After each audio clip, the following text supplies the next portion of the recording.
What? But you're not supposed to be here. I'm not supposed to be here. What is going on? Okay, this is embarrassing, but I can salvage this. Good morning, good afternoon, good whatever time of day you're watching this. Thank you for doing so. I'm Nelson, the founder of 306 Degree Ministries, where the love of Christ must come full circle. And I am not supposed to be here today. I mean, this is the Masculinity and Femininity Grand Tour unit. So if you came here for that, you're in the right place, I think. But today's supposed to be the review of femininity, functional femininity, biblical femininity. I don't necessarily feel qualified to do that. I think I've mentioned that before. So just, uh, I have an idea. You know what I'm going to do? I'm going to introduce you to a really good friend of mine, good collaborator, strong sister in Christ. Her name is Candace Paul. She is the author of the book Spiritual Warfare. I've taken a chance to, kind of look at it. It's a really powerful work. The sequel to this book, Spiritual Warfare, Rise to Power, is coming out this summer. You should check that out as well. All the links to all relevant Candace Paul things will be in the description so you can check out her material.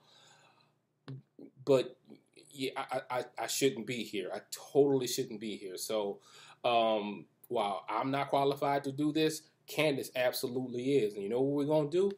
We're going to turn this piece over to Candace. Candace, take it away.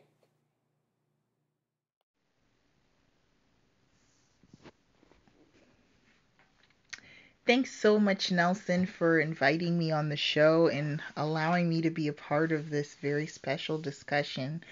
The work that you've been doing with 360 Ministries is absolutely amazing. It's important work, and I hope that we can continue to work together in the future on different things. Um, but yeah, today we're going to talk about femininity and what it means and why it should be valued and also why it's misunderstood. Um, I'll just start off by saying that a lot of what this discussion is today is my own perspective and experience, but it's founded in biblical truth. Like, that's where I get my foundation from. But I encourage everyone, in fact, I insist that everyone go ahead and check out the Bible for yourself, read up, and make sure that you get an understanding from the source of truth. And we can always discuss anything that you think I might have missed or I should have expounded on more in the comments. So make sure you leave a comment after all of this. But yeah, let's just get right into it. So, what is femininity? So, the very general definition of femininity is qualities or attributes regarded as characteristics of women. So, there's something that you have to understand. I'm not talking about hobbies or activities or things that you're specifically interested in that isn't typically what women would be interested in. So, for example, if you're a girl who's a gamer, if you're a girl who likes football, if you're a girl who likes fly fishing or activities that have been traditionally classified as male activities, that's fine. That's perfectly fine. That is not what I am talking about today. When I'm talking about femininity, I'm talking about those innate God given characteristics and qualities that are more so unique to women versus men. Okay? So there's two qualities that come to my mind, like straight off the bat. The first one is being nurturing. Being nurturing, I think, is truly a quality that is very much unique to women. Okay, and it actually makes a lot of sense to me since women have the ability, we're designed with the ability to carry life and give birth to life. The whole idea of being in a womb for 9 months is to grow and develop. And the very definition of nurturing is to care for, encourage growth, so that makes perfect sense. So it just seems like that's just a natural part of who we are as women. You know, every woman that I know personally in my life, even people I don't know that personally, but I work with or I have worked with, I've noticed that caring element in them.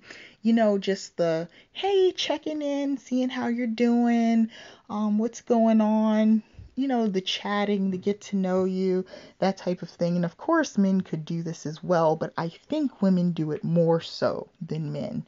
That's been my personal experience. I always like to give the example of my parents because that's like the easiest to go to. So, for example, my dad, when I talk to him, he'll be like, "Hey, how you doing? Everything good?" "Yeah, Dad, everything's good." "Okay. You need anything?" "No, I'm good. I'm good. I got everything I need." "Okay, let me know if you need anything." "Yeah, Dad, no problem." "Okay, love you. Have a good day." That's my dad. That's the conversation with my dad. On the phone at least. My mom on the phone is quite different. It's like, hey, so what's going on? What happened here? Did you follow up with that person? Did you talk to that person? Did you do this? Did you do that? And it's just a very different conversation with a lot of levels to it, where we get super, super into the weeds with stuff. She needs to know a lot of details. Now, of course, part of this is probably just her inquisitive personality, but I also think part of it is her nurturing personality as a mom. That's just unique to her being a caring mom where she has to know everything that's going on. My dad's like, he cares. He wants to make sure I'm okay. And I'm taking care of all of that. My mom's like, I need to know all the little details. So that's nurturing.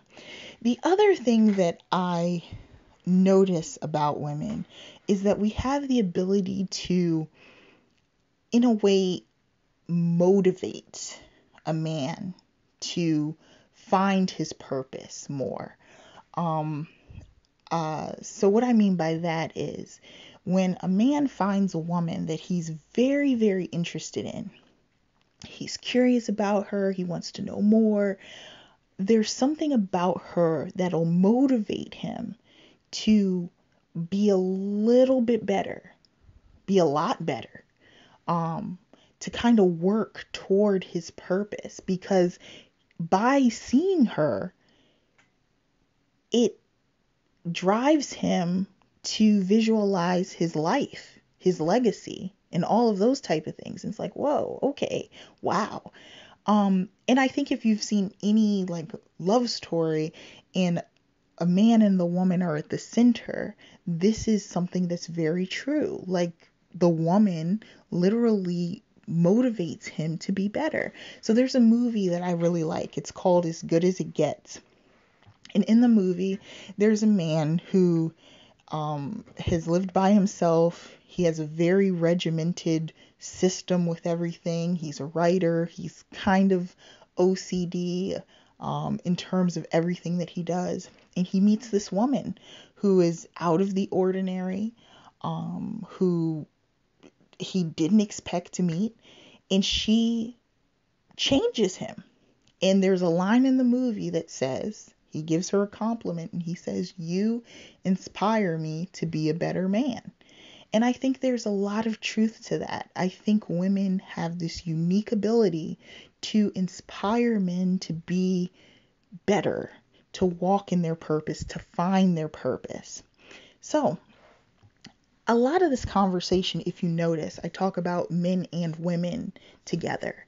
And that brings me back to Genesis. So we're going to take it way, way back. Because when God created man, he then created woman. And he said, I'm creating her to be your support, your helpmate. Okay. But the thing is that people like to get confused or misunderstand is that they're equal. The man and the woman are equal in value.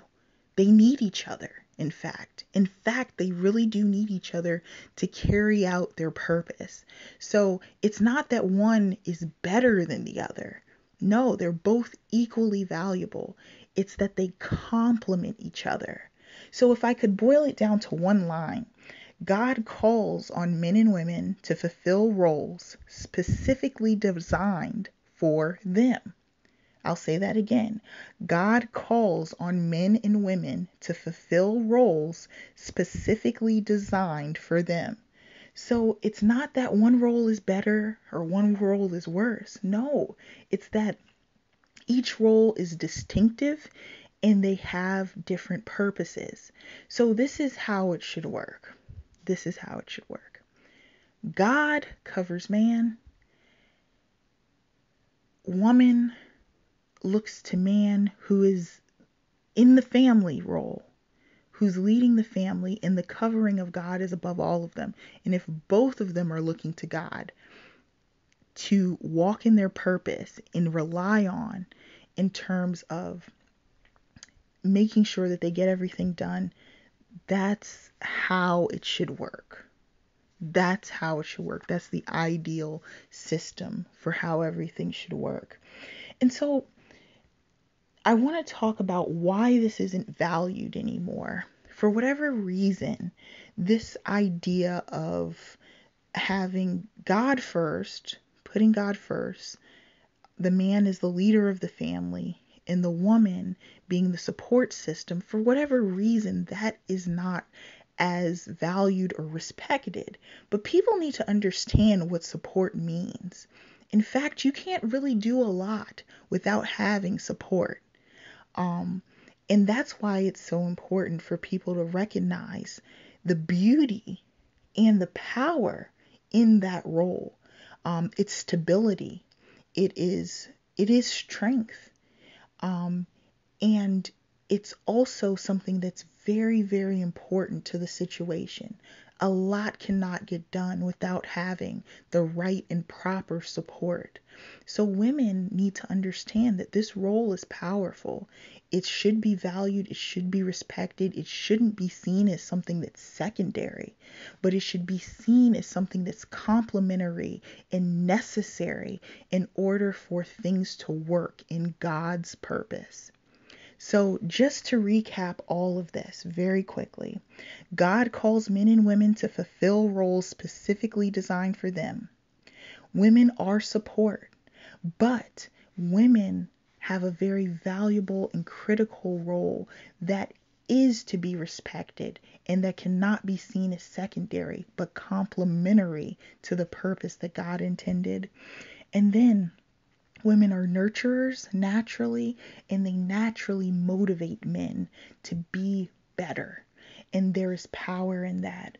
And also, all of the qualities that women have are to be valued, respected, and seen as very, very important to carrying out what God intended for men and women to relate to each other and understand each other.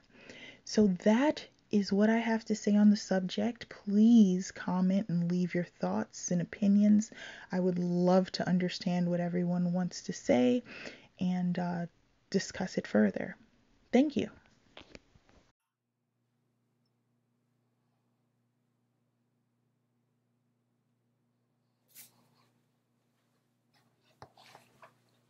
I am so confused. Why are you guys here?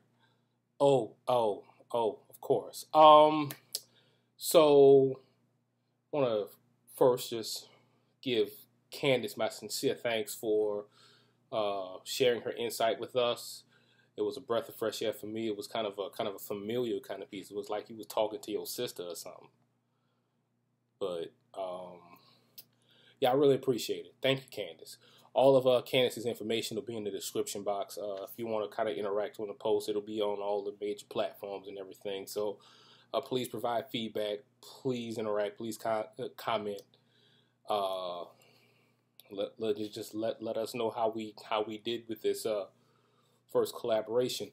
Speaking of collaborations, next week we're going to talk about masculinity and femininity in the family, and kind of just in general across different cultures.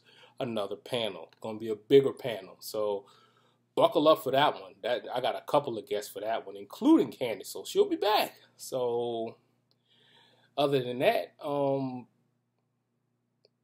not supposed to be here, but I love each and every one of you, and there's nothing you can do about it. God bless you. Take care of yourselves, take care of one another, and have a great weekend, folks.